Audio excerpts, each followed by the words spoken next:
Hello guys, andito na naman tayo sa masukal na damo. May pinapakuha sa akin yung kumare ko eh. May nakita siya eh.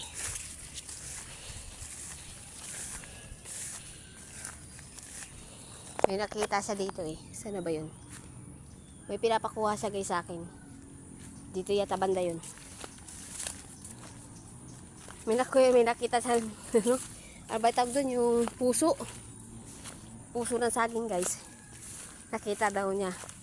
Eh pinapasungkit sa akin. Ako pa talaga inutusan. Na kunin ko daw. Ang ingay guys ng ano? Ng senso. Dilig na dilig dito guys yung senso. Ang ingay. Kasi doon banda sa malayo. May nagpuputol ng puno. Saan na ba yun? Ay nako po. Hindi natin makukuha yun guys. Ang layo. Ayun o.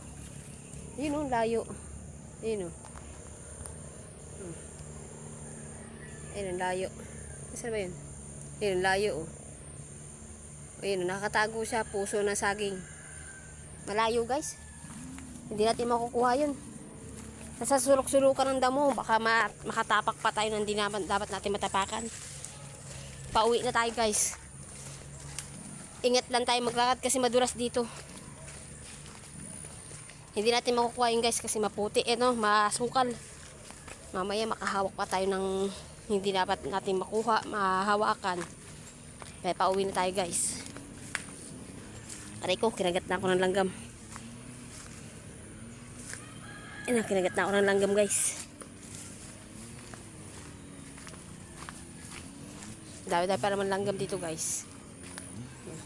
Narinig nyo yun guys. May nagpuputol ng puno. Doon sa may banda roon. May nagpuputol ng puno doon. Doon. Ewan ko saan banda yung nagpuputol na yun. Narinig nyo yun. Yung senso. Yung sensong lagari ba? Di makina ba yun? Nagpuputol sila. Kasi may nabagsak na puno doon. Kaya pinuputol nila guys. Buti hindi nadaganan yung bahay. Malapit na doon yung bahay guys. Naputol. Kaya ngayon sinisenso nila.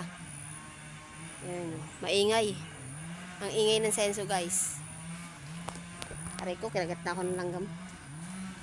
Yung pinapakuha sa akin ng kumare ko, di ko na nakuha guys.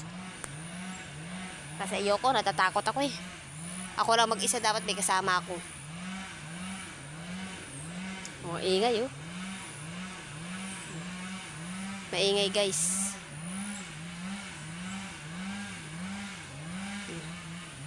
Hanggang dito na lang guys. Thank you.